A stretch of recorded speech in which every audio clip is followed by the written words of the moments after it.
Some of the most intriguing UFO encounters happened long before alien abductions became part of popular culture. In quiet, isolated settings, ordinary people reported extraordinary events that would leave lasting marks on their lives. This video looks back at two such cases, early, puzzling accounts that still challenge explanation today.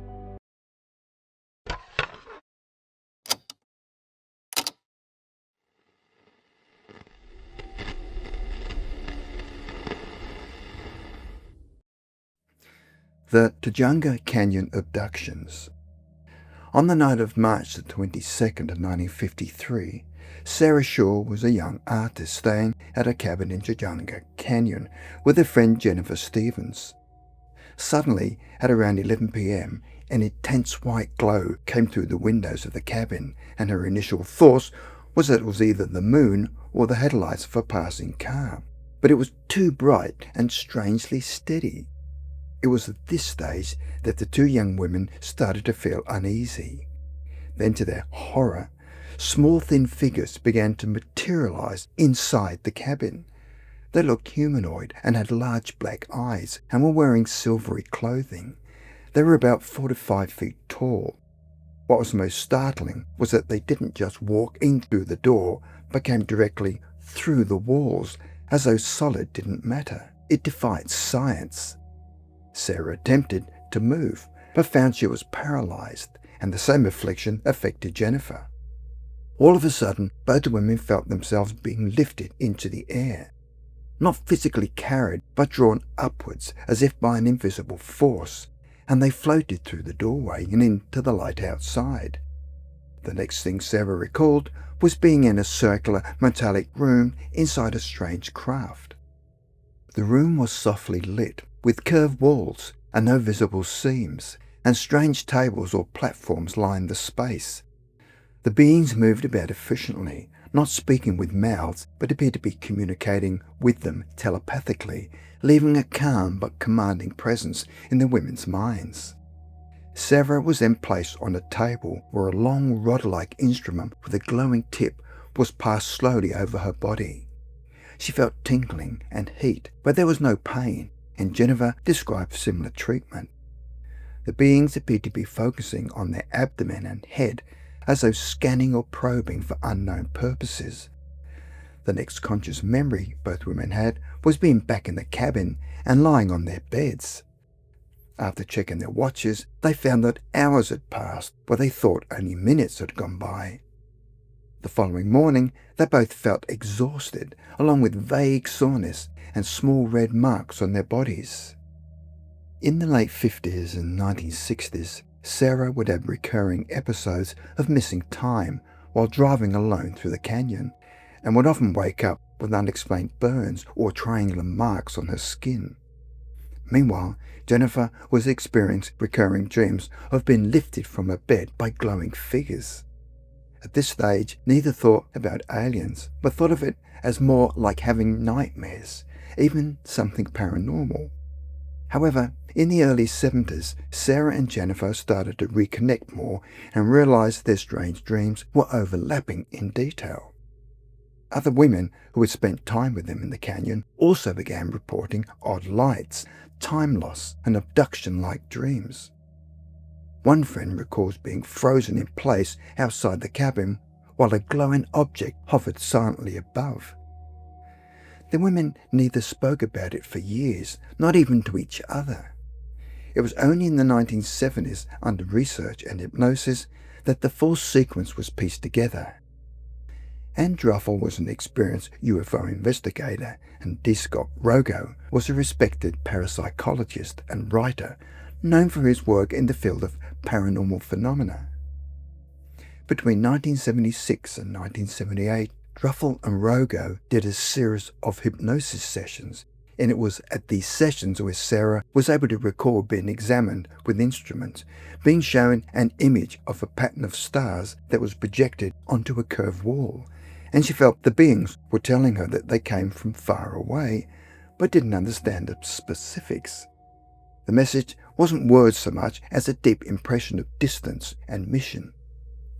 This closely resembles what would happen in the famous Betty and Barney Hill abduction 8 years later in 1961, where Betty recalled on hypnosis, which a teacher named Marjorie Fish later interpreted as representing Zeta Reticuli, the alleged home system of the aliens. On hypnosis, Jennifer recalled telepathic impressions and the sensation of being tagged or monitored. Because Sarah was an artist, she was able to draw what she remembered and drew the alien figures as slender beings with large black eyes. As well as the examination table with the instruments hovering above, she was also able to draw a star field diagram that she saw on the curved wall of the ship. Jennifer's independent sketches closely resembled Sarah's despite not comparing notes. What is the most intriguing about this case was that it happened in 1953, where the women would have had no books or other reference points to influence them, so there was no cultural contamination from UFO books and films. What the women described was long before the archetype existed.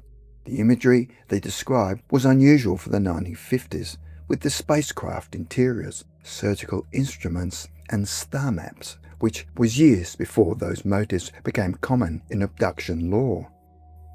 Over the years, people would describe a similar phenomenon with overlapping details along with artistic records that were rare, along with detailed sketches from the witnesses themselves.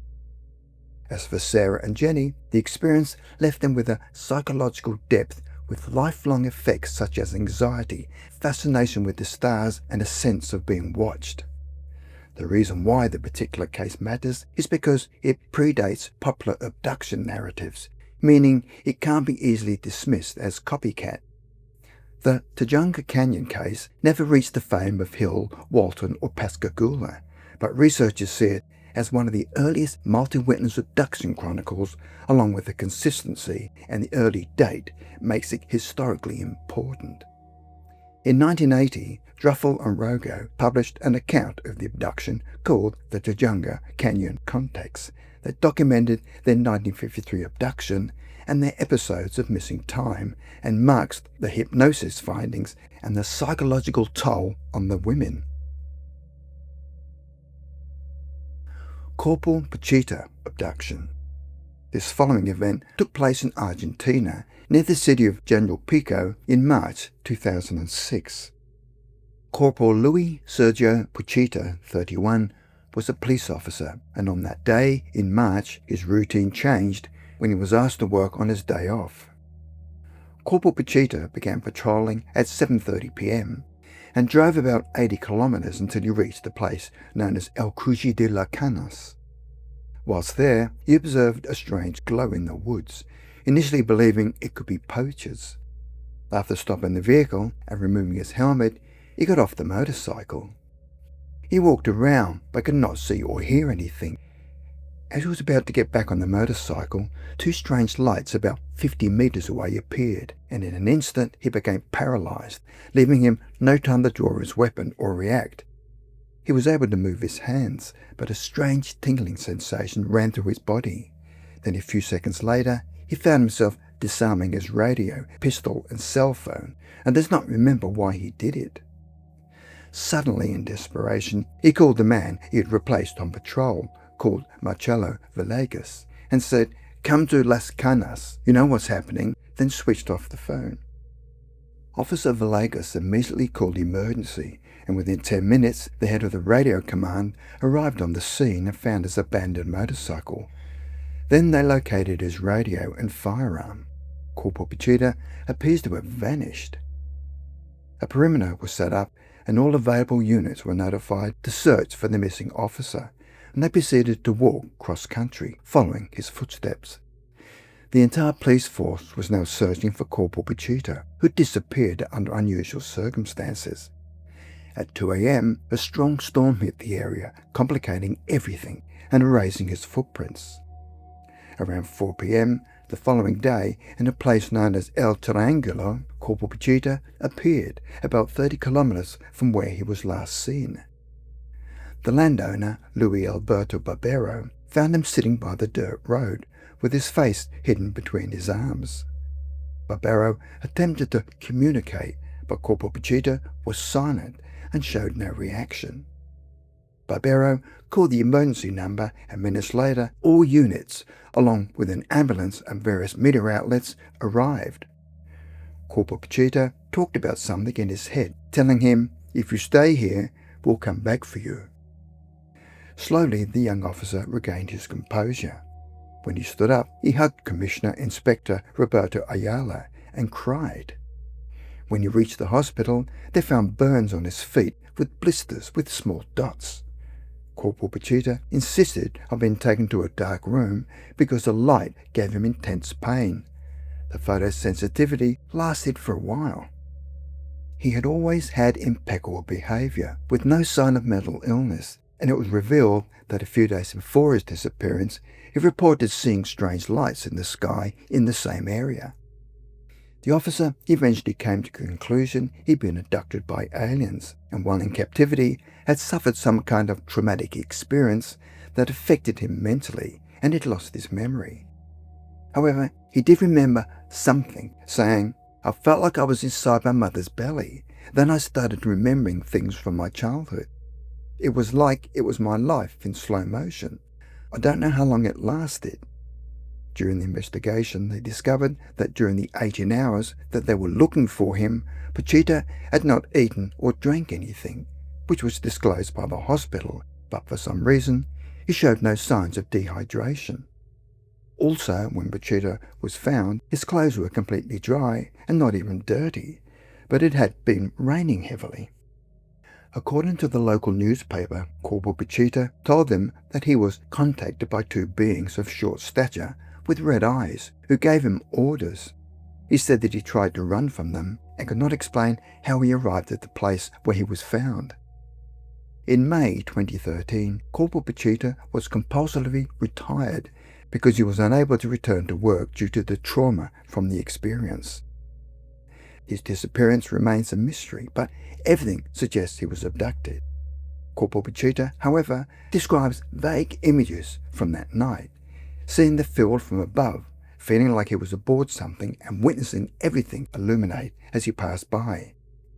He recalled feeling intense heat when he put his feet down, explaining the cause of the burns on his feet.